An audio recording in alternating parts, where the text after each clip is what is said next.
¿Qué vamos a repasar en el serio? Quería traerles una tomografía ayer de un paciente, de un familiar de un estudiante de medicina. Justo ayer sin querer estaba yo pasando visita, fui por guardia, y viene un estudiante de medicina y me dice, viene fumado, viene triste, ¿no? Me dice, tío, ¿podría hacer su tomografía? Me dice, de mi papá. Y en la tomografía, prácticamente toda la parte del cerebro estaba tomada con full metástasis. El pulmón también había derrame pleural con una lesión por ahí. Recuerde que el foco es primario, el cáncer primario es a nivel pulmonar que disparaba al cerebro e hígado. Hoy prácticamente su cerebro estaba tomado. Quería traerles la imagen para que miren cómo son metástasis, así todo el paciente. A la próxima entrega. Bueno, comenzamos. Ya en esta parte de neurofisiología, ya sabemos que la conexiones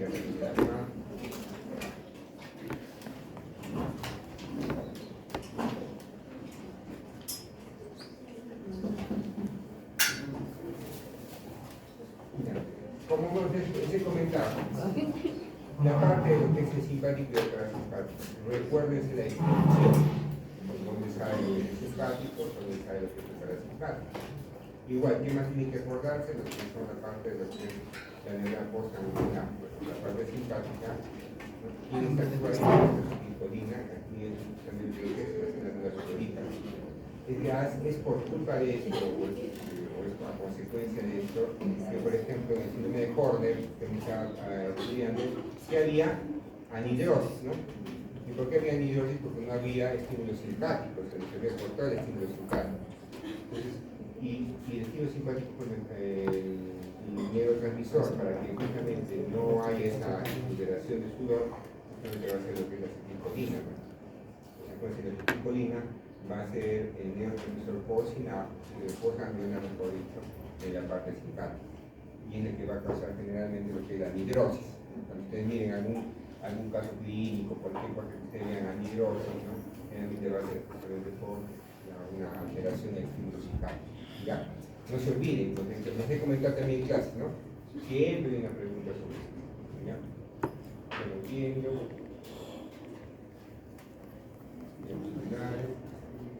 ya veremos que ustedes ya saben, ya las afasias, igual, pueden ser bien las afasias, tanto de Broca como de Werner. De Broca, como dice acá, es igual, afasia expresiva y acá la otra es afasia de comprensión. Eso sí. De parálisis, la parálisis como es periférica, puede ser toda la carita, y central generalmente va a ser el cuadrante inferior prácticamente de la cara, ¿no? Entonces no se entiende esta parte. Allá, ¿qué puede venir en el examen? Entonces, siempre es una hemiparesia facio-braccio-plural, por ejemplo, o hemiplegia facio-braccio-plural. ¿Qué significa facio-braccio-plural? Facio, brachio, plural, que quiere decir la mitad del cuerpo prácticamente. Ya siempre no se van a olvidar esa terminología que se debe utilizar. En la función de la vena espinal, ya saben, ya hemos visto las neuronas anteriores, la integral, puede ser que las interneuronas a veces son también inhibitorias, ¿no? Tienen funciones tanto de excitación como de inhibición. Algunas veces va a ser también inhibitoria. Por otra parte, tenemos que las neuronas de tipo gamma son las que van a terminar lo que es el tono muscular. Entonces, cuando hay, por ejemplo, un problema de una sección medular, por ejemplo, como estoy conversando, ¿qué pasa cuando un paciente tiene una sección medular? Una lesión prácticamente, se ha caído, es como se ha tirado en volantín, se ha caído y se ha lesionado la médula a nivel de, digamos, C5, C6, por ejemplo. Una sección medular. Entonces, a final de cuentas, prácticamente no vamos a tener la parte, no es una conexión prácticamente con lo que es el encéfalo, pero las funciones prácticamente medulares, al inicio capaz van a estar abolidas, pero después progresivamente van a volver justamente a poder existir. ¿Qué funciones serán? El arco reflejo, ¿no? Otra función medular que todavía se preserva después de una sección medular, ¿cuál debería ser? Otro reflejo medular. Acá le mostramos el antiguo. el reflejo flexor, por ejemplo, tirada, por ejemplo, ¿no? Entonces, eso, por ejemplo, al final de cuentas, si es que el paciente tiene una sección medular, va a seguir todavía. Después de un tiempo puede recuperar toda esta función. No es diseñar. ¿Por qué? Porque bien, para que funcione este reflejo flexor, por ejemplo, de retirada, tenemos esta acá, que comienza a elevar el estímulo, ya para hasta posterior, acá ingresa a la médula y después va a salir prácticamente la información. Necesitamos de conexión con el encéfalo. Entonces, si hay una sección medular, por ejemplo, va a necesitar, ¿este reflejo va a continuar o va a continuar? Va a continuar. ¿Por qué? Porque al final de cuentas no necesitamos una vía de conexión con el encéfalo per se. No se necesita. No soy mucho de práctico. Siempre que hablen de rigidez, ¿en quién van a pensar? En lesiones extrapiramidales. ¿Y ahí quién está en la cabeza? Carlos. Siempre que ustedes leen alguna pregunta, rigidez probablemente va a ser una lesión extrapiramidal. Si hablamos de espasticidad, probablemente va a ser una lesión piramidal. ¿Ya? Se van a explicar en eso. Salud. Gracias. Babinski, entonces, amigo Babinski. ¿Quién es Babinski? ¿Cuándo hay lesión de quién? De vía piramidal. Vía extrapiramidal, ¿no te la Babinski? No tengan cuidado, puede venir la diferencia. Puede venir el signo de Babinski va a ser lesión de vía piramidal. ¿Ya? Entonces, si hay una sección medular, un paciente se ha seccionado la médula, ¿tendrá Babinski?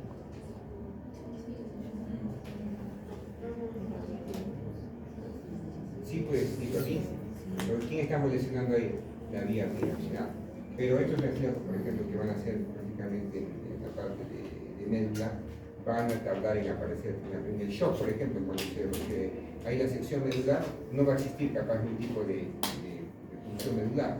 Pero a medida que se va recuperando, se va estableciendo la lesión, van a recuperar probablemente todas las funciones o reflejos de médula. Ya, no se olviden. Pero repitiendo es esto. ¿Qué más?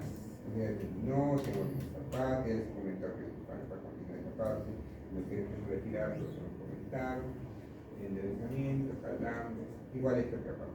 Acuérdense que cuando hay una sección medular, va a haber algunos problemas, ¿no? Más que todo porque vamos a tener alteraciones de la cadena simpática, ¿no? Está que se va a alterar la cadena simpática. Entonces, el tono vasomotor, ¿quién lo va a dar? Lo que es el estímulo simpático. ¿Y el estímulo simpático qué va a hacer? Vasoconstricción, vasorelajación, por ejemplo, o vasodilatación. Vasoconstricción. Y si no hay estímulo simpático, ¿qué vamos a tener con el paciente? Vasodilatación. ¿Qué va a pasar con la presión arterial? Si hay vasodilatación, ¿qué pasa con la presión arterial? Igual que un shock vasodilatado, ¿no? Se llama shock distributivo. ¿Por qué se llama shock distributivo? Porque había una vasodilatación. ¿Qué genera la vasodilatación? Las toxinas, por ejemplo, la infección, puede generar, por ejemplo, cuando hay un shock anafiláctico, ¿no? Sigamos avanzando. Entonces, cuando tengamos eso, se llama un shock medular, ¿no? Eso. Sobre los reflejos de tronco, puede ser el tronco fotomotor, específicamente así un reflejo parece que vaya a venir, así exactamente. Puede ser corneal, principalmente lo que es el corneal, y lo que es el reflejo fotomotor, 2 y 3, y el corneal, que es el quinto y el séptimo parcial. Siempre van a preguntar eso. ¿Estamos de acuerdo? ¿Está claro eso que hemos hablado? Sigamos con Son 7, ¿no? 7 acá.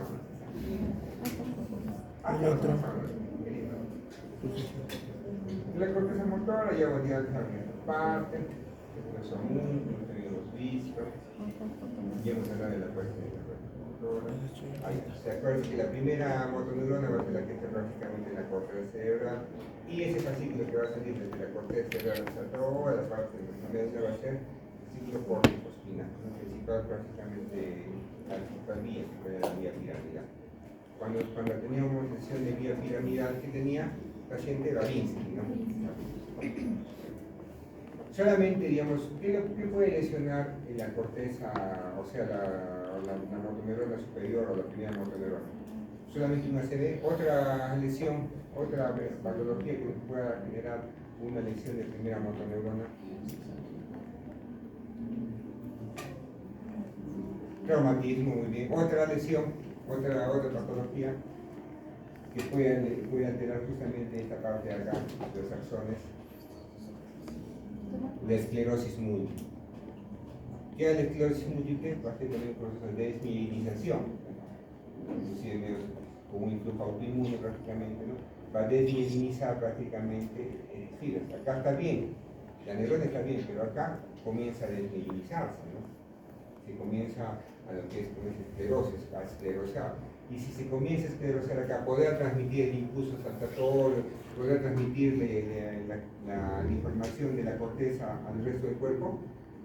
Entonces, si no puede transmitir, ¿cómo se va a manifestar? Como una primera motoneurona. ¿Estamos de acuerdo? ¿Quién es esa patología? Lo que es esclerosis múltiple. Sigamos avanzando. Y hasta llegamos a la parte del núcleo rojo. ¿Recuerdan el núcleo rojo? ¿Para qué servía el núcleo rojo? Para ver justamente lesiones por encima del núcleo rojo y por debajo del núcleo rojo. Por encima del núcleo rojo, una lesión que nos daba flexión de decorticación. Y por debajo del núcleo rojo, que nos daba flexión de extensión, una extensión de descerebración. Decorticación, descerebración. Entonces, cuando tenemos una lesión prácticamente por debajo del núcleo rojo, ¿qué fascículo es el que se va a alterar?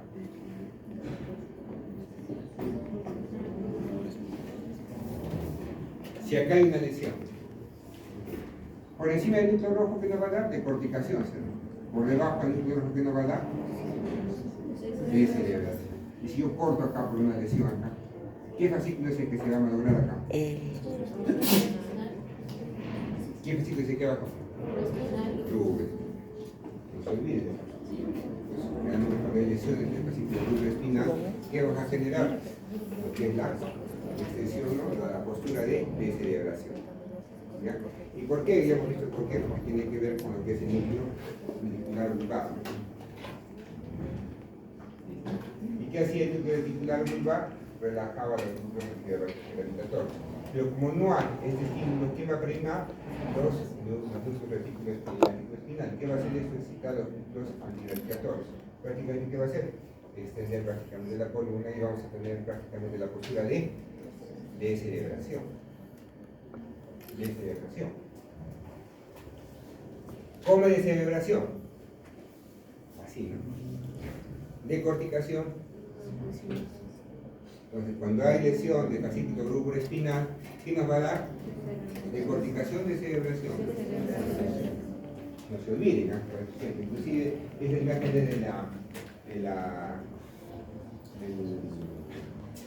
sus academias, ¿no? Que van a hacer sigamos avanzando. Ya hemos visto esta parte del equilibrio, losa. Acuérdense que todo está en relación prácticamente con nuestro equilibrio. Recuérdense que el lóbulo nodular prácticamente se tiene que encargar del equilibrio también más primitivo, ¿no? Prácticamente el equilibrio dinámico, ¿no? Y quien va a llevar información va a ser justamente el nervio vestibular que nos está rodeando. Va a llevar información a todo lugar, ¿no? Vamos con el cerebelo. Y cuando hablamos de nuestro cerebelo, acuérdense las partes que tiene el cerebelo, ¿no? Y las funciones. Y acá se acuerdan acá del chiquipilote, ¿no? Prácticamente, en la parte central, prácticamente, ¿para qué se va a encargar, como hemos visto? En lo que es tronco axial, cuello y hombros, acá hay prácticamente el esqueleto axial, ¿no? Y lo que son la parte lateral, prácticamente se va a encargar en lo que es la zona intermedia, por ejemplo, la zona intermedia se va a encargar de lo que es manos y pies, en el lateral para coordinar funciones complejas, ¿no? Vamos avanzando. Cambios cerebelosos. Igual, acuérdense dos fascículos importantes en la parte motora, ¿no? Para el que lleva la información, que son los chismosos prácticamente al cerebelo, ¿no? Lo que es el fascículo espinocerebeloso dorsal y el espinocerebeloso ventral. Ambos van a llevar información para decir al cerebelo cómo está, ¿no?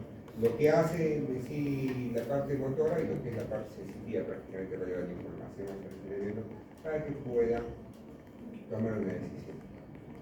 Referencia. Acuérdense que la parte de la expresión de Purkinje, ¿no? Prácticamente es la que va a estar relacionada con lo que es inhibición y excitación, ¿no? Prácticamente va a haber estímulos excitatorios y también estímulos inhibidores. Y al final, ¿por qué va a haber excitatorios y inhibidores? Porque tiene que haber un equilibrio. Entonces, ese equilibrio va a ser ¿para qué? Para la amortiguación del movimiento, ¿no? Prácticamente. Para que tengamos, si mientras uno se contrae, el otro tiene que relajar, ¿no? Justamente coordinar el movimiento. Y en sus normalidades siempre acuérdense, ¿no?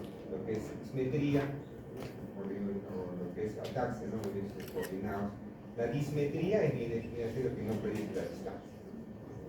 Disartria, ya se lo que es el disartria, nistagmus también ya lo que necesitamos, prácticamente el movimiento rápido de los ciclos, lo que es importante.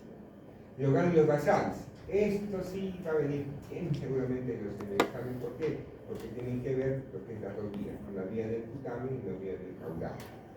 Bueno, vía del caudal, control cognitivo. Acuérdense esa parte, vía del caudal, control cognitivo. Cuando hablamos de vía del putamen, una forma inconsciente, como dicen los patrones que digamos consciente prácticamente. Si hay una lesión prácticamente en lo que es el putamen, ¿no? Ahí vamos a tener los movimientos coreiformes.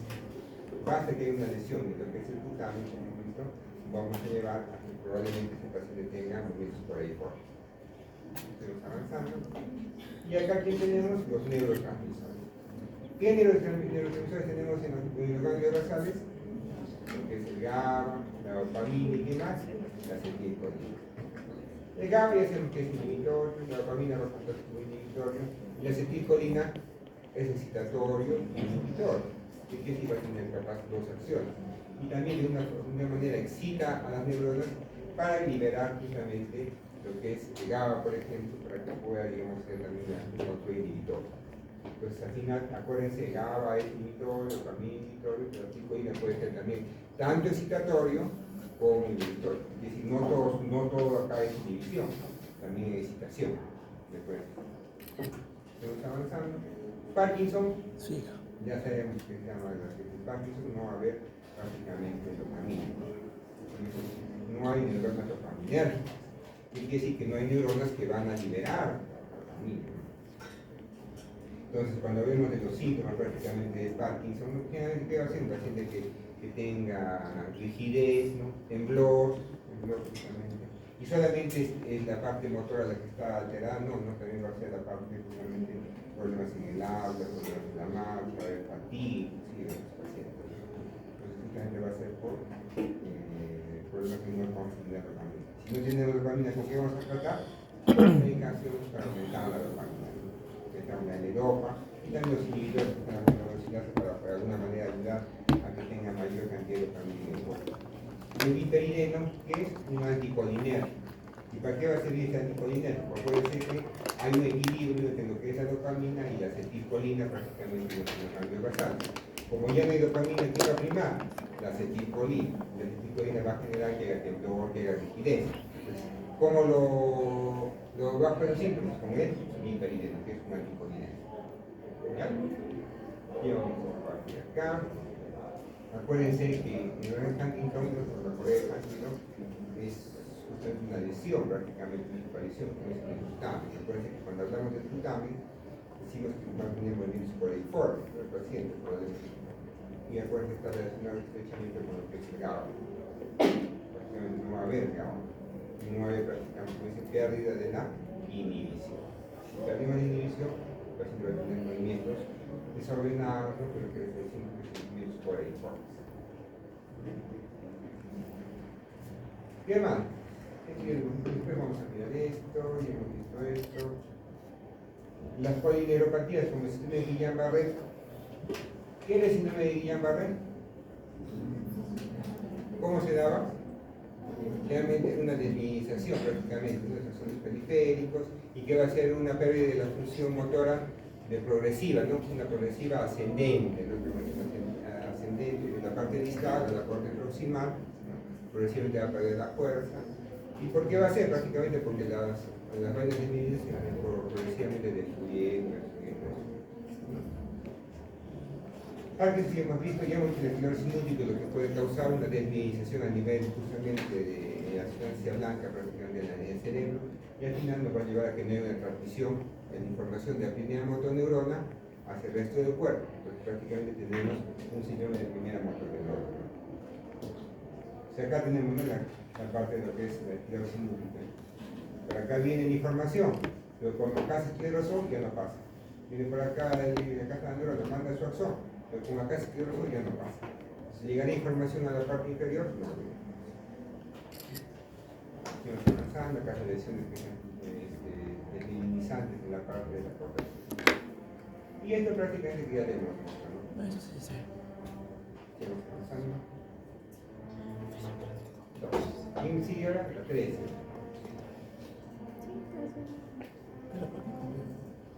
La 13 no, a ver.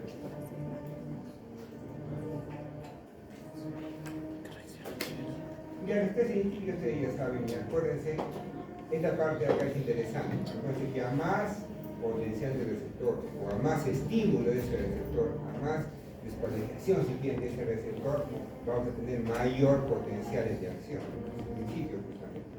Y después de esta mayor potencialidad vamos a tener una información de un estímulo más grande, capaz, ¿no? Pero que progresivamente, si sirve o no sirve el estímulo, se va a ir disminuyendo prácticamente hasta llevar a la extinción. Entonces, acá tenemos esa parte. Acuérdense esta parte de acá también. Hay receptores que son de adaptación rápida y también son inadaptables a adaptación lenta. Cuando tienen unos ahí, los tienen receptores, los receptores, prácticamente no se van a adaptar, pues, ¿no? Va a demorar prácticamente la adaptación, porque necesitamos que esté permanentemente activo, pues, ¿no?, este centro para que nos dé información constante. En cambio, de la parte del receptor de pelo o cualquier cosa, lo que sean los receptores, habría una adaptación rápida para ver de alguna manera si hacer cambios rápidos, ¿no?, porque nos va a ir de alguna manera nos va a promocionar el movimiento. Esto acá también es interesante. Acuérdense, siempre viene una pregunta, creo que también les he preguntado a ustedes ahora, si no creo que al próximo año. Bueno, entonces, lo que es la parte de las fibras nerviosas, acuérdense que a más diámetro, más velocidad. Si son mielínicas, más velocidad. Si son amielínicas y son más delgaditas, menos velocidad, ¿no? Acuérdense, si son mielínicas, transportan a gran velocidad. Las amielínicas prácticamente 0.5 metros por segundo frente a 120 metros por segundo, que es la mielínica. Acá hay serie de relacionaciones, espaciales, temporales que más están. Siempre hay unas inhibitorias para que podamos extender, ¿no?, o dar un movimiento de las extremidades, por ejemplo. Esto es interesante también conocer. Las señales rítmicas, ¿no? Estas señales rítmicas, como mencioné, un ejemplo de señal rítmica, ¿cuál es? La parte respiratoria. Acuérdense que al final de cuentas, cuando tenemos un sensor a nivel central que es el CO2, comienza a elevarse el CO2, vamos a elevar rítmicamente la información al nervio frénico. ¿Para qué? Para que comencemos a tener mayor frecuencia respiratoria. ¿Qué tipo va a ser esto entonces? Una señal rítmica, justamente. Puede aumentar o disminuir. Aquí tenemos nuestros receptores.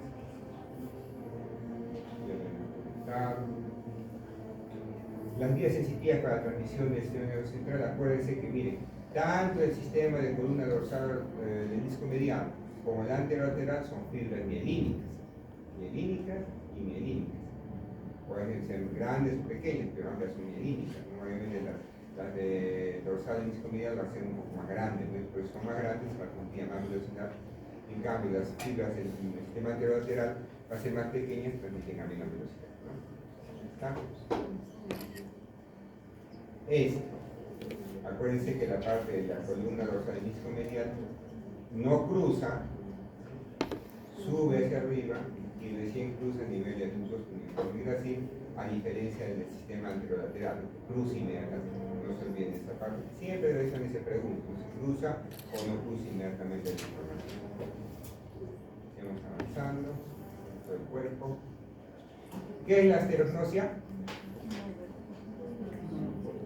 No valora la forma. Cuando en una lesión el área sensitiva que vamos a tener, una esterognosia. ¿Qué es esterognosia nomás? Sensación de la forma y tamaño sin visualizar. Cuando agarro un celular, si es mi celular, es una reacción. La asterognosia es que no valora la forma.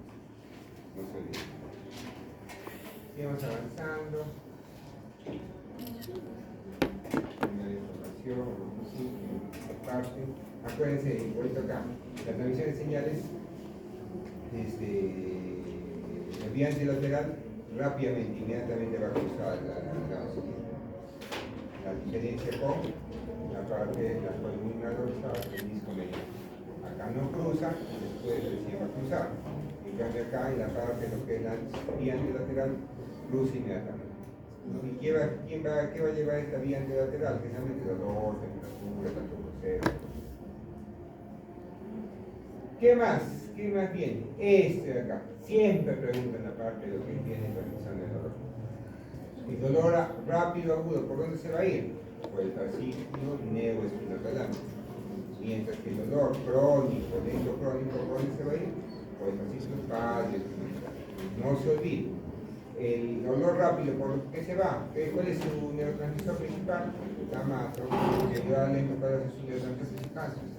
De acuerdo con y eso es la raíz de esta relación. Y está, se va para arriba. Entonces acuérdense que lo que va a sentir más el paciente va a ser siempre el dolor, ¿no? Porque el dolor es donde va a estar la transmisión prácticamente de la formación reticular, más inferior. En cambio, el neoespinotalámico llega hasta arriba, prácticamente hasta la corteza. Pero la parte del dolor lento, el dolor de sufrimiento, prácticamente va a ir hacia la parte reticular. Entonces, siempre que tenemos que evaluar con dolor, después siempre ustedes saben dolor al paciente, o le hace lo que es la extensión del eje de Brasil o la flexión de decorticación.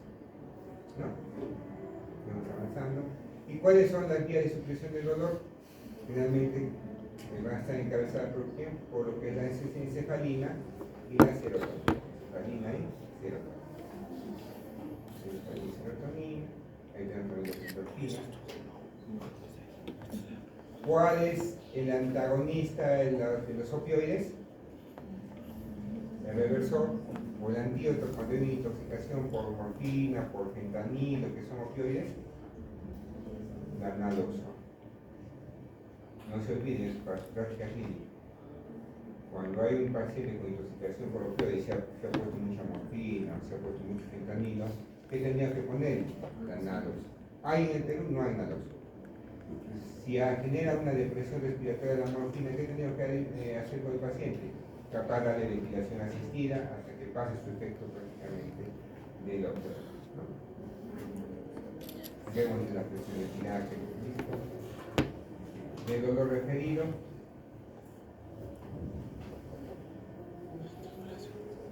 Creo que va a tomar la isquemia. ¿Qué causa el dolor en las vísceras? Acuérdense de la isquemia, los químicos como la peroxinas química, ¿no? Espasmo de víscera hueca también, los cólicos que hay, y dilatación de la víscera hueca, ¿no? Cuando está prácticamente lleno, cuando por ejemplo se ha hecho una torsión y una válvula de sigmoides, por ejemplo, que se ha hecho una rotación sobre su mesenterio y comienza a dilatar. Esa dilatación que va a generar dolor. Crónico. Y hemos visto el herpes zóster, ¿no? Generalmente, ¿cómo va a ser el herpes zóster? Siempre en una región del dermatoma, ¿no? ¿Qué vamos a tener también? Erupción, ¿no? Erupción, pústulas, ¿no? Se llama eritema, en una región del dermatoma con un dolor exquisito, ¿no? ¿Qué haremos a este paciente? Le haremos amitriptilina, le haremos gabapentina, pregabalina, que ya hemos estudiado cómo funciona, ¿no? Y como está asociado a lo que es herpes, justamente le daremos el ácido también. Neuralgia del trigémino. ¿Cómo se presenta la neuralgia del trigémino? Es un dolor también exquisito, terrible, en el área justamente de inervación de todos nuestros trigéminos, ¿no? Va a haber, así como esta parte de acá, erupciones, va a estar color rojo, va a estar inflamado, algo. Lo toca por acá y comienza a oler como rayos. Probablemente sea una neuralgia. Cefalea, ya hemos hablado de cefaleas, hemos hablado de cómo puede generar la cefalea, el dolor cabecita y los relajantes neuromusculares. Aquí pasamos a la parte 4.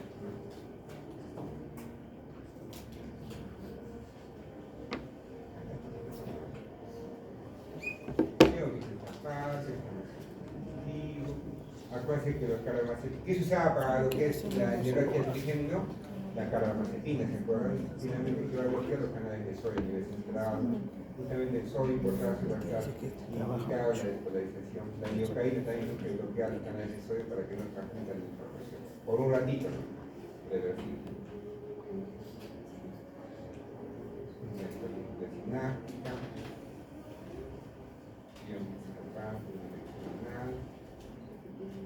Transmisores sinápticos, acuérdense siempre lo que os he comentado, ¿no? Tipos de neurotransmisores.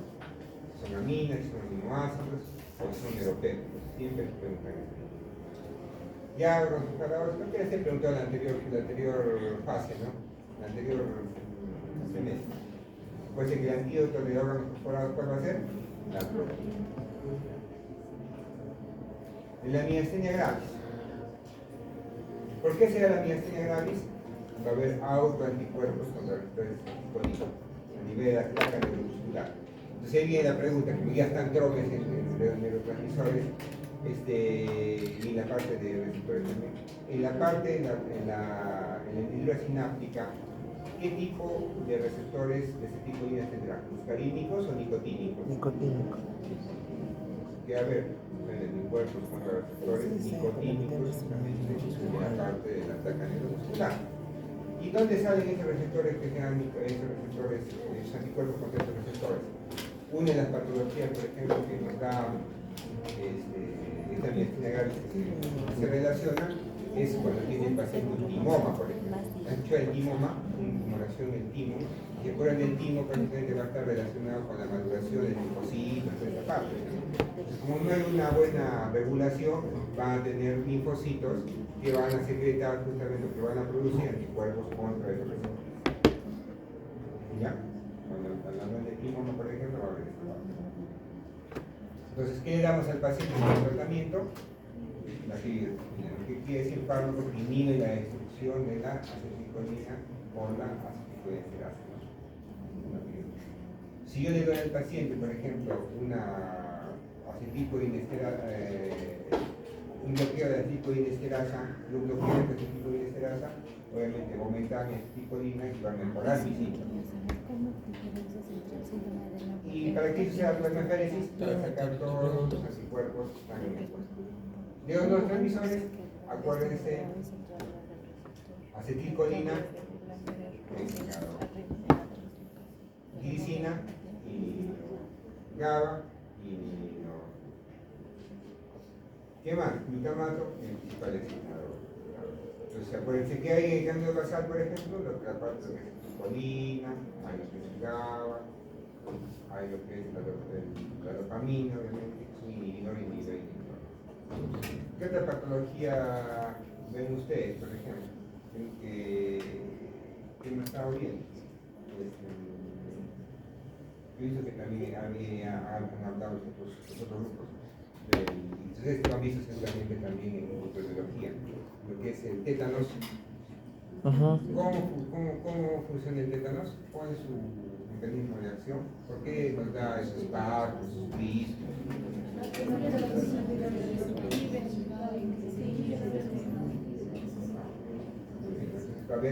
No va a haber prácticamente, no va a haber los inhibidores, ¿no?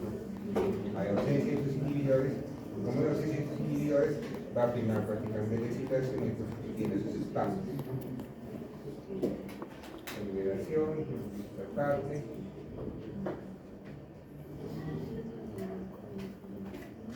Siempre acuérdense que la acidosis nos va a llevar a un coma, la acidosis puede llevar a una crisis epiléptica, ¿no? Y en hipoxia, ausencia de excitabilidad. Es por eso que el paciente que tiene un episodio de hipoxia prácticamente se va a apagar. ¿Dónde actúan los fármacos para, digamos, los anestésicos generalmente? Para la parte inhibitoria, ¿no? Generalmente donde van a actuar sobre los receptores del GABA, ¿no? Los receptores del GABA para aumentar la acción del GABA, o sobre el sodio o sobre el calcio, ¿no? Y es justamente estos fármacos que se van a utilizar para controlar las crisis epilépticas que estamos comentando, ¿no? Para hacer inhibición del calcio, inhibición del sodio, o lo que es la parte de aumentar prácticamente la funcionalidad de lo que es el gamma. De lo que es flujo sanguíneo cerebral, ¿qué me va a venir acá? Ya cuando eso no comenta. Esto generalmente es importante, ¿no? Lo que está en rojito. Parece que aumento de CO2 o aumento de la acidosis, ¿qué va a llevar? A un aumento del flujo cerebral, y eso que vamos a llevar a una vasodilatación. Y si es lo contrario, si es disminución del CO2, vasoconstricción. Y si es vasoconstricción, aumentará, disminuirá el flujo cerebral. Disminuir. No se acuerdan, no se olviden, no se acuerden, no se han olvidado. Siempre, no es lo contrario. Ya vamos avanzando, rápidamente el mecanismo de autorregulación. ¿Qué más? La parte de líquido es la parte que tiene que ver exactamente lo que es la formación, ¿no? Porque se forma prácticamente y se va reabsorber. ¿Dónde se reabsorbe? En la velocidad y la granulación de esa raspidera, prácticamente se va a reabsorber. Cualquier alteración, por ejemplo, que es infección, sangre, como hemos visto, ¿no? La parte de una hemorragia subaracnoidea, una infección, cualquier tipo de infección, una neuroinfección, nos puede llevar a una obstrucción y nos va a llevar al final a un hidrofagio comunicante, ¿no? Así que es una hidrofagio comunicante. De todo globalmente se va a aumentar de presión prácticamente, ¿no? No comunicante, que un lugarcito nomás, ¿no? Difícilmente que una obstrucción, digamos, de la velocidad tractoidea nos va a llevar a una hidrocefalia no comunicante. Generalmente nos va a llevar a hidrocefalia comunicante. Si tenemos hidrocefalia, ¿qué le vamos a poner al paciente? Una derivación, un tubito, ¿no? Santenita de vinil para que salga en ese tubito. Vamos avanzando y hacemos promociones. Ustedes habían hecho también la parte de microbiología, ¿no? Hay una que viene de video, ¿no? Tengo visto lo que es la derivación externa. Acuérdense que la consistencia del líquido tiene que ser cristal de roca, ¿no? Y sí o sí, no venía. Les he preguntado a ustedes, creo, ¿no? Ustedes no se ¿De qué? Acuérdense, por ejemplo, cuando hay un Guillain-Barré, ¿no? Hay un Guillain-Barré, va a haber una diferencia prácticamente entre el fotoraquídeo, ¿no? ¿Han visto? Realmente, ¿cómo va a estar las proteínas? Puede estar normales o aumentadas, ¿no? Aumentadas, por ejemplo, proteínas de Guillain-Barré. Y lo recuento celular prácticamente va a estar normal, probablemente. Eso es una disociación. Realmente, digamos, cuando hay una meningitis, acá las proteínas están aumentadas y también el recuento celular va a estar aumentado, ¿no? En cambio, acá es al revés, acá puede estar aumentado prácticamente acá la parte de lo que es las proteínas, porque hay una inflamación, por decirlo bien, va a haber una inflamación, pero los leucocitos prácticamente van a estar normales, muy poca elevación. Es una disociación prácticamente de lo que es la parte de celularidad con lo que es las proteínas en cambio, además ya saben, bueno, si el paciente viene con una infección bacteriana, tiene que hacer proteínas aumentadas, el cuento celular aumentada, pero muy molecular, y lo que es la parte de la glucosa de lo clásico. Ya esa parte de ahí, ya esa parte de ahí, ya esa parte de ahí. El metabolismo cerebral, acuérdense que siempre es necesario el oxígeno prácticamente la respuesta del cerebrito. Del Glasgow, acuérdense de cuánto es Glasgow. 3. Entonces, si está más cerca 3, está por el paciente. Si está más cerca 5, está más cerca 4. Lo que hemos visto más progresivamente va a flexión, extensión y prácticamente hasta acidez y la muerte. Ya hemos visto también esa parte. Acá está, la relación de la doctrina de Monroe Kelly, que siempre, yo particularmente, voy a poner una pregunta de esta. Acuérdense que tenemos un continente y un contenido. El continente con el deseo y el contenido que vamos a hacer, prácticamente parénquima, sangre y deseo. ¿Quién más tenemos dentro del contenido?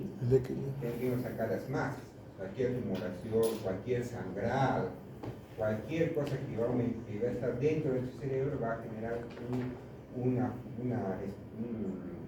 aumento en la presión intracerebral, una masa, un efecto de masa. Cualquier aumento de uno de ellos puede aumentar la vida. ¿Cuánto es la PIC? Normalmente hasta 20, ¿no? Unos dicen hasta 15, la cosa es que más de 20 va a llevarnos a una hipertensión. Y a mayor presión intracraniana que vas a tener, menor perfusión cerebral. Entonces, eso de acá tienen que comprenderlo, porque sí o sí va a venir siquiera una sobre estas formas. Que también está en los libros, también está. Acuérdense que la presión de perfusión cerebral es igual a la PAM.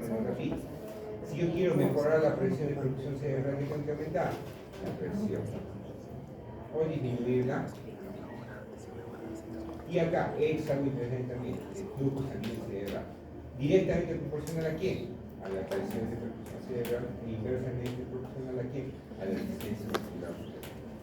No se olviden, de acá va a venir una pregunta. Entonces, ¿qué va a venir, por ejemplo? Un paciente que viene con un aumento de la PIC, por ejemplo. ¿Cómo estará su presión de perfusión cerebral? Si está baja la presión de perfusión cerebral, ¿cómo estará el flujo sanguíneo cerebral? Disminuido. Entonces, no se confundan. ¿Qué les recomiendo yo cuando van a dar el examen? Ven que es una pregunta sobre eso, al toque hacen su formulita. No miren la pregunta y hacen su formulita. Y recién después de eso, recién leen las alternativas y la pregunta. ¿Por qué? Porque van a empezar a leer un aumento de la PIC, ya, será aumentar, ya, entrar en estrés, mejor, ve, ya, sin mirar, fórmulas, otra fórmula, y una vez que tengan la fórmula en la mano, recién comienzan a resolver las preguntas, para que no haya ningún tipo de problema. Porque donde comienzan a resolver las preguntas y después van a poner la fórmula, era con más, era con menos, era inverso, era directo. Ya, yo he visto eso también. Esto gira, está bien. ¿Cuándo nos conviene? ¿La cascada vasoilatoral o la cascada vasoconstrictora? Vasoconstrictora. Acá me tiene que esto se vamos a aumentar la presión de perfusión. Claro, la cascada vasoilatoral nos lleva más rápido a la muerte.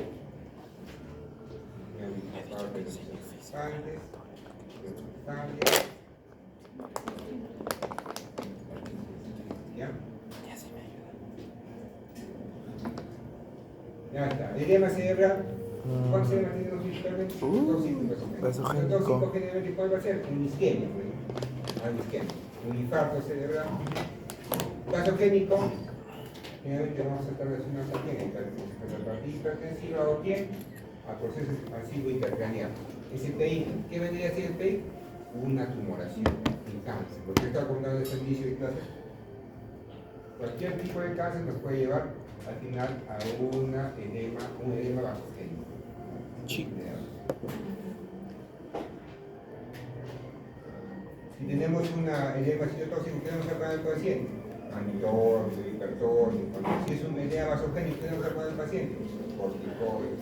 Si es un paciente que tiene hidrocefalia, ¿qué debo poner al paciente? Una derivación ventricular. Y si ya por eso ni así tengo ni ácido isquémico o una hemorragia, está completamente hematizado, está con una presión intracraniana recontra elevada y no baja con nada, ¿qué le va a hacer al paciente? La craniotomía descompresiva para bajar la presión. Acuérdense que los accidentes químicos transitorios generalmente que se llaman duran poco tiempo, ¿no? Y para decir que es un ACV tiene que ser mayor a 24 horas. Hemorrágico, ponemos un hemorragia, un hematoma puede ser. Acuérdense que este hematoma, pues hemorragia, lo que va a generar es al final de cuentas un aumento de la PIC. ¿Cuál es nuestra intención? Nosotros disminuir justamente la PIC. Si no disminuimos la presión intracraniana, menos presión cerebral, al final menos flujo sanguíneo cerebral, nos puede llevar a la muerte de la PIC.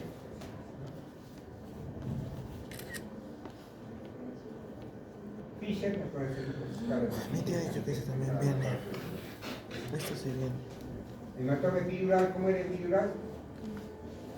Como un limón. Como ¿Cómo era el hematoma subdural? Como un plátano alargado. Una hemorragia intraparenquimal, generalmente va a ser en el centro del cerebro. Hematoma.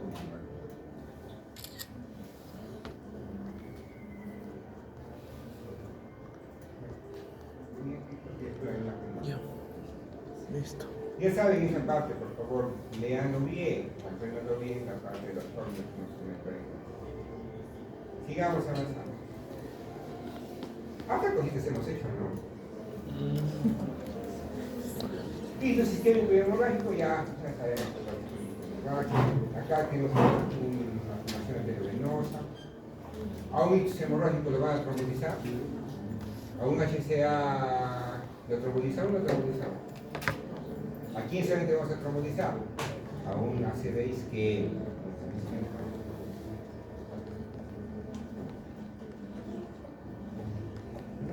Esta es la parte del psicólogo, lo que es actividad del paciente muscular recombinante. Después vamos a la parte de lo que es la temperatura. Generalmente, como hemos dicho, para aumentar la temperatura, ¿qué vamos a hacer? Vasoconstricción, vamos a empezar a generar lo que es escalofrío, y lo que es la disminución de la temperatura, vasodilatación y la sudoración. No se olviden de esto. ¿Quién va a regular todo esto? La parafernación cortada con el centro de control. Pero a veces el paciente puede tener ya me canso de explicarlo. Cuando el paciente, por ejemplo, tiene Jack, cuando está Jack, ¿han visto Jack en la película de Titanic?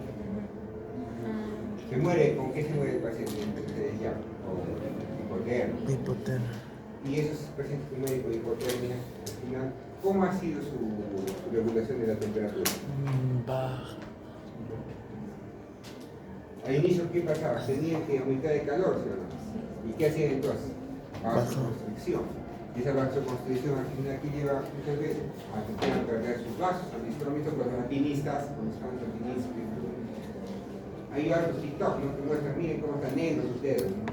Se van a explotar. ¿Por qué? Porque a fin de cuentas lo que va a primar justamente va a ser tener calor a nivel central, mantener el calor. Pero después, si es mucha la hipotermia, ¿qué va a pasar con este centro regulador? ¿Seguirá funcionando o no seguirá funcionando? Ya no. Y si no sigue funcionando, prácticamente se agota el centro termorregulador y se agota, manda lo que es la vasodilatación.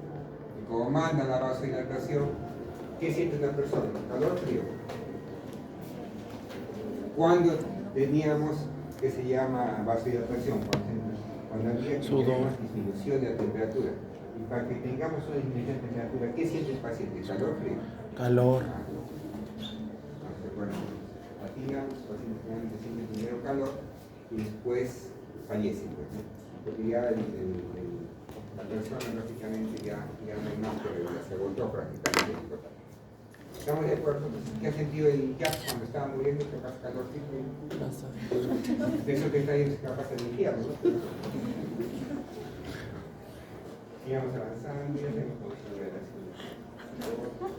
la fiebre. Acuérdense que ¿dónde está nuestro centro regulador? Igualito nuestro termostato, prácticamente lo tenemos. ¿Quién es el principal? ¿Dónde está prácticamente nuestro blanco terapéutico para bajar la fiebre? Una persona de prostaglandina 2, ¿no? Todos van a ir justamente para la producción de prostaglandina 2, porque si cortamos acá, prácticamente no vamos a tener fiebre. Venimos en paracetamol, metamizol, esto también a veces preguntamos, pero bueno, no se crea, pues no se ve. Fiebres, cuando hay fiebres que se llaman subidas y bajadas, la fiebre intermitente siempre va a ser de acceso. Puede ser que nos pongamos una fotito en el examen, ¿no? Sí. Esta fiebre, así que para que el paciente funcione de edad, que cursa por un aumento de volumen, podría ser, ¿no? Un acceso a nivel, puede ser que como hay pulmonar, un acceso a nivel, una colección a nivel pulmonar, ¿no? Cursa con este tipo de fiebre, lo que sería pensar que probablemente es un absceso, ¿no? Pero siempre el absceso es curva.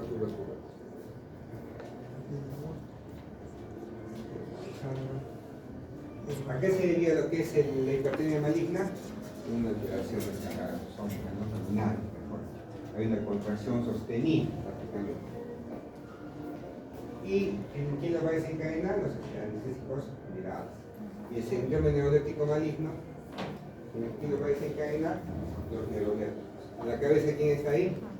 La localidad. Si ustedes ven un paciente que tiene aumento de temperatura, que tiene antecedentes psiquiátricos de uso de un antipsicótico o haloperidol, ¿en qué van a pensar rápidamente? En neuroléptico maligno. Si viene un paciente que viene, que cursa con aumento de temperatura de 42 grados centígrados, ¿no?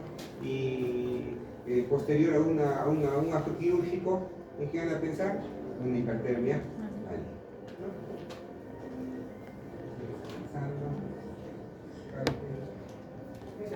Hoy día tenemos nuestra exposición, ¿no? A la noche. Hasta el tipo de vertebral. Ah, perdón, mañana. Ah, no, eso es la ley, ¿no? Ups, Hoy día se me chispateó. No, yo pensé que era las 10. Y hemos hablado de la parte de No he leído y eso. ya va a ver que vamos a poner una delimitación nivel neural. Pero yo mañana no progresiva, puedo, chico. simétrica y ascendente. Ahí está. Trastornos convulsivos. ¿Cómo será el electroencefalograma de un trastorno convulsivo? Será de mayor amplitud y menor amplitud. Mayor amplitud. ¿Más frecuencia o menor frecuencia? Más frecuencia. No se olviden, el electroencefalograma va a ser de mayor amplitud y mayor frecuencia. Esto sí o sí va a entrar. Ya saben, ¿no? Esta es la parte beta en la que es la vigilia. Alfa en la izquierda. Beta y delta generalmente vienen en lo que es estado vegetativo, lesión cerebral severa, cuando el paciente está ya deteriorado, y desaparece precisamente esta.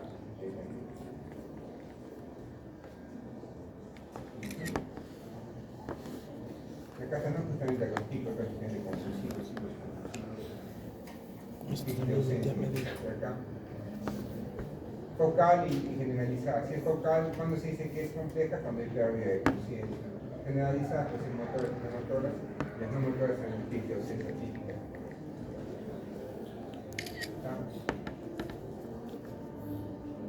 ¿Cuándo se dice que es un estado epiléptico o estatus epiléptico?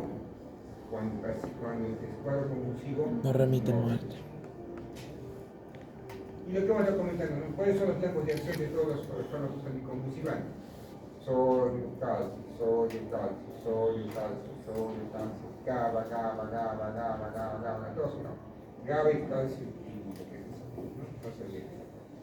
No se primero por una crisis epiléptica, y si no cede, digamos un estado epiléptico, y si no cede, inclusive, digamos un estado epiléptico refractario.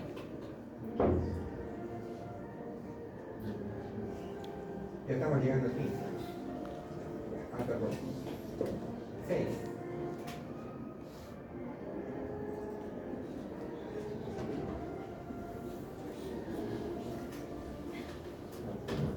Sueño y vigilia, ya hemos visto la parte de la adrenalina que tiene que estar reflejada en la glándula pineal.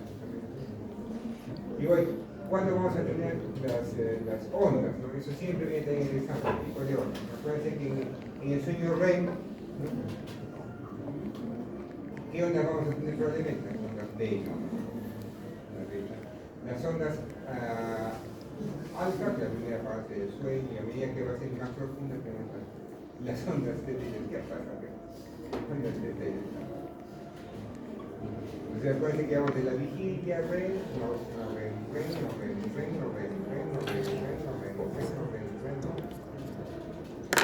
¿Ya le han preguntado a sus abuelitos qué no le han preguntado. ¿Cuál es el reloj biológico? El número internacional, ¿no? Y el número. Patrones de sueño, apnea de sueño que vamos a tener generalmente son los días. Si viene un caso clínico de apnea de sueño, pero que siempre va a conocer el paciente que aumento de peso, capaz de un paciente obeso, que en la noche presenta ronquidos intensos y durante el día tiene sus movimientos. ¿Qué se está pensando? En una perspectiva, en ambos pensados. ¿En qué? Recuerden que usan las emociones y la memoria, cuando hablamos de emociones y la memoria, ¿qué sistema está implicado ahí? El sistema límbico, ¿no? Y cuando hablamos del sistema límbico, varias cosas van a ir a conjugar ahí, ¿no? Que es la parte del gusto, por ejemplo, y el olfato. Las memorias, igualito no hay una familia, un campo, pero no pasa que diga el sistema límbico. En la enfermedad de Alzheimer, ya hemos visto el de Alzheimer que tiene prácticamente Se olvida todo. la proteína tau. Ya, que progresivamente va a haber una atrofia cerebral y que la persona a medida que va avanzando se va llevando a la persona. Una cosa es el Alzheimer y otra cosa es el Parkinson, ¿no? Acá que tenemos beta-amiloide y la proteína tau. Y en el Parkinson, ¿qué tenemos? ¿Qué vamos a encontrar en el Parkinson? Los cuerpos de Lewy, ¿no? ¿Y qué tenemos ahí? Que acumula esta proteína más delegada acá, la alfa-sinucleína, ¿no? Acuérdense de esta parte. La alfa-sinucleína va a estar en los cuerpos de Lewy, ¿no? Procesos que van a formar el cuerpo de Lewy y van a ser justamente lo que vamos a encontrar en la anatomía patológica de los pacientes con Parkinson. Viene siempre, no se van a equivocar, ¿no? Cuerpos de Lewy y la alfa-sinucleína. El Parkinson. Ya, bueno, ya le hemos dicho que tienen que aprender lo que son las pre y postganglionares, y más que todo la diferencia con la parte de las glándulas sudoríparas, que es tema simpático, ¿no? Que va a estar medida por la acetilcolina, esta parte no se orienta por la acetilcolina, que está acá marcadito. Los receptores colinérgicos, los muscarínicos y los nicotínicos. Nicotínicos, ¿dónde tendríamos? En la placa, ¿no? En el muscular, los muscarínicos generalmente va a ser bloquear. ¿Quién va a bloquear este receptor? La atropina. Vamos avanzando.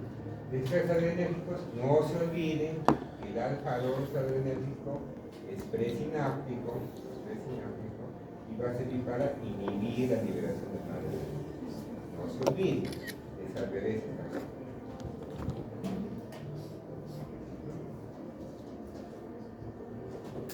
Eso. ¿Qué dijo eso? No, es que más me dijo. La de Horner. Sí, no me acuerdo. Fijo. Creo que ya hemos visto lo último, ¿no? La parte de lo que son los ojitos. Ya sabes mucho.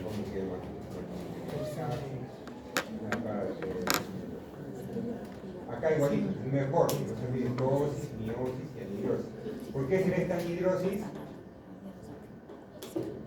Porque acuérdense que la parte simpática es la que va a ir a la célula sudoripa, para que secrete el sudor, ¿no? Pero ¿qué neurotransmisor va a mediar? La acetilcolina. ¿Pero por qué influjo va a ser? Simpático. Simpático va a influenciar prácticamente para que haya secreción por la glándula sudoripa. Y como en el síndrome de Horner hay un corte en la transición simpática, ¿qué vamos a tener? Anhidrosis. Siempre que hay entonces de anhidrosis, ¿qué vamos a tener? Probablemente una alteración con la parte simpática, ¿no? Pues avanzando, conjuntiva, nivel hemos visto, ahí hemos visto esta parte, ¿no? La parte medio sistémica, Tan especial. ¿Dónde? el tesoro, el reflejo fotomotor. ¿Qué se tiene que contar el reflejo fotomotor? Que lo vas a interesar. ¿Y qué más? Que por acá entraríamos la luz, prácticamente los núcleos se van a conjugar las dos vías y aquí vamos a tener la información de regreso, tanto para un ojito, tanto para otro. Para el otro ojito, ¿qué reflejo nos dará? El reflejo consensual. Y en el ojo que vamos a incidir la luz es el reflejo fotomotor. Y vamos a ver que la presión intraocular es de 9 a 21. Cuando hablan de algo crónico va a ser ángulo abierto, entonces ángulo cerrado es algo genio, agudo. Ojo rojo ya hemos conversado. ¿Cuándo nos preocupamos en el ojo rojo? Cuando esté como un sol de color rojo, ¿no? Si estamos que se llama de un costadito rojito o toda una mancha roja conjunta, no es tan obviamente tan severo como una ángulo rojo.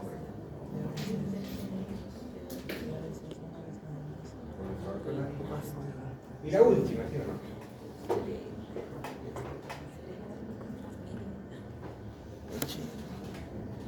También con que sentido, pues tienes que meterte. Este acá que ya lo hemos visto, ¿no? ¿De qué va a depender el ente? De la distancia focal, va a depender de prácticamente del índice de reacción y de los rayos. A mayor distancia focal, menos positivo. A mayor radio, menos positivo. A mayor, que se llama índice de refracción, más positivo. Lente positiva, lente negativa. ¿Cuánto es el cristalino? ¿Cuántas dioptrías tiene el cristalino? De 20 a 30 dioptrías. Así hemos visto. ¿Con qué corregimos la miopía? ¿Con lente positivo o con lente negativo? Negativo. Cuando ustedes vean su receta oftalmológica, la estela negativa, probablemente van a tener. Si su receta oftalmológica ven que tiene un signo positivo, probablemente va a ser un signo. Si tiene eje y cilindro, ¿en qué pensamos? Batismo. Bien, ya nosotros hemos visto, catarata. Acuérdense, en la catarata que tenemos que operar prácticamente al paciente. Si no, el paciente va a mirar de los diferentes colores, va a alterar prácticamente la posición de los colores. No va a mirar el paciente, va a mirar el color amarillo, rojizo. No va a mirar prácticamente completamente el color nítido. ¿Por qué? Porque la catarata va a ser como un filtro azul. No va a mirar solamente los rojitos. La retina ya tenemos listo. La estimación de alergia complementar, que es un técnico que se operaba también. El neuroblastoma, que hemos visto la parte de no es suficiente de cada tiempo para que la retina se pueda hacer algo, si no avanza rápidamente. Y esto sí o sí va a venir una pregunta específica. En la parte de cualquier lesión a nivel de ya sea prequiasmático, quiasmático o retroquiasmático. Si es prequiasmático, obviamente acá, ¿qué vamos a tener? Alteración de la visión del ojo lateral. Si es acá, el nervio óptico se ha lesionado del derecho, obviamente va a tener ausencia prácticamente de la visión del lado derecho. Si es el quiasma, ¿qué vamos a tener? Hemianopsia bitemporal. ¿Qué sería el 3? Hemianopsia bitemporal, porque es la parte temporal del campo visual, es la parte temporal del campo visual. Esto no es lo mismo. Hemianopsia, la mitad del campo visual lo miro. Bitemporal, parte temporal, parte temporal. Hemianopsia. Las lesiones retroquiasmáticas, ¿cuál va a ser su forma de presentarse? Hemianopsia, por ejemplo, ¿qué tenemos retroquiasmática? El 5, ¿qué más tenemos acá? El 8, el 9, 5, 8 y 9. 5, 8 y 9 prácticamente se van a aparecer, ¿cierto? ¿Qué tenemos acá? Hemianopsia, la mitad no miro, homónima del mismo lugar. ¿No? Contralateral. Si yo estoy acá lesionándole el tracto izquierdo, prácticamente el tracto izquierdo, ¿qué lugar mirar? El campo visual de ambos ojos del lado derecho. Acá en el decimal izquierdo, acá no miro el lado derecho de ambos campos visuales. ¿Y por qué se daba esta visión, este redondito cuando había un infarto en la parte occipital? Porque acuérdense que la parte de la mácula tiene irrigación doble, tanto en la arteria central media como en la arteria central posterior. Entonces, si se estudia la arteria central posterior, me da prácticamente una lesión de toda esta parte de acá. Pero la parte macular todavía sigue funcionando porque todavía recibe irrigación de la parte de la arteria cerebral media. De esto he visto en el catecismo. Luego de la boca de nosotros, parece que todo el tratamiento de la oclusión va a tener buen pronóstico si se implica de forma temprana. La audiencia visual ya está en dromes, todo se mide la audiencia visual. Sentido del gusto no va a venir donde el ciento dulce, al lado, no va a venir. ¿Por qué, pues? Marketing y coquita. De regalo. Pero acuérdense que ¿quién tenemos? Esto sí, una cantidad de sustancias y vamos a sentir prácticamente el sabor con agrio y lo amargo. Dulce y salado, concentración para ti. ¿Qué viene acá? Los pares craneales que van a estar implicados en la parte del gusto, ¿no? El 7, el 9 y el 10. ¿Dónde van a ir? Hacia el tracto solitario, ahí van a ir donde prácticamente el tálamo, el hipotálamo, y de ahí prácticamente a la corteza y donde tradición ahí, al sistema límbico. ¿Para qué es el sistema límbico? para tener justamente ideas, ¿no? Tener una memoria prácticamente gustativa. Entonces, cuando van a cocinar, los que son cocineros, está bien, no falta un pesado, ahí están ellos aplicando, están en la memoria. Y ahí se acuerdan del ego de Ratatouille, ¿no? Como recuerdan de tanto tiempo atrás. Terminología, ¿no? En el sentido de olfato, acuérdense que no le va a lesionar lo que es el COVID en la parte de hacer la resorción, y al final de cuentas va a alterar prácticamente el bulbo olfatorio, ¿no? Y por eso ya no va a transmitir prácticamente. Pero va a afectar directamente al bulbo olfatorio, no, va a hacer la resorción porque tiene alta cantidad de receptores ácidos. Al final el bulbo olfatorio se lesiona y esto va a generar una transmite la señal hacia la parte de no hay olores primarios en esta parte. Rápidamente se van extinguiendo sensaciones. Las áreas olfatorias, primitiva, antigua y moderna, las tenemos comentarios. La primitiva es la más básica. La antigua ya habla con el sistema límbico, ¿no? Que quiere decir también las secreciones de emociones, los recuerdos, la memoria.